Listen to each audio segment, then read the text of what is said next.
Moi, une petite vidéo sur un de nos chats pour donner quelques conseils quand vous avez un chat avec des poils longs. Donc là, c'est un vrai sacré de Birmanie, l'off, avant d'être dans la protection animale.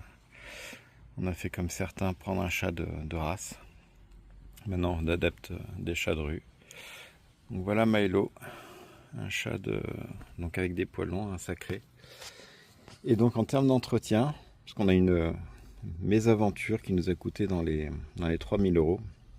Ces chats, ils ont donc la tendance à avaler énormément de poils et on a eu ce qu'on craignait, une occlusion intestinale très sévère malgré le soin, le brossage et autres.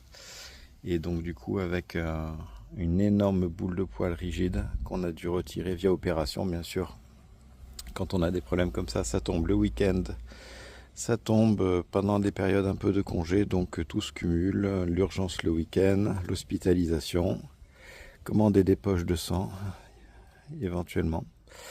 Donc voilà, donc beaucoup de soins à avoir. Donc ce qu'on fait avec ce chat, c'est bien sûr le brossage. Et on a aussi quelque chose qu'on doit faire très régulièrement, hein. Mieux vaut prévenir que guérir. Donc on utilise le Furminator. Donc c'est une brosse qu'il aime d'ailleurs, qui va lui retirer le sous-poil. Donc on le fait le plus régulièrement possible. Donc il aime beaucoup, il ferme les yeux. Au bout d'un moment, ça le saoule, donc il veut se barrer, mais c'est très efficace.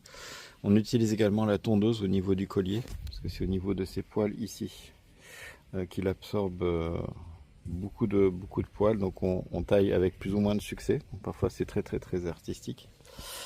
Qu'est-ce qu'on fait aussi, conseillé par notre vétérinaire? C'est ça, le Zoom Groom, qui est très bien, que le chat apprécie. Donc là, pareil, vous le trempez un peu sous le robinet, ça l'humidifie et les poils viennent coller. Donc le chat apprécie, c'est pas mal.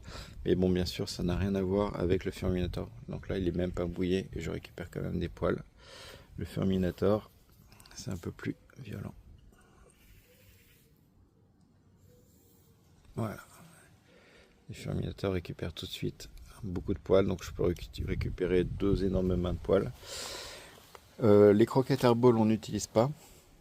C'est assez cher et on ne sait pas exactement si c'est efficace ou pas. En tout cas, les tests qu'on a fait n'étaient pas si efficaces. Donc on utilise ça, ce qui est extrêmement appétant. Et donc pour les boules de poils, ce sont des sortes de petites friandises pour chat, mais par contre qui sont vraiment faites pour lubrifier et éliminer les poils. Il en raffole. On lui en donne 1 à 2 boulettes par jour, donc bien sûr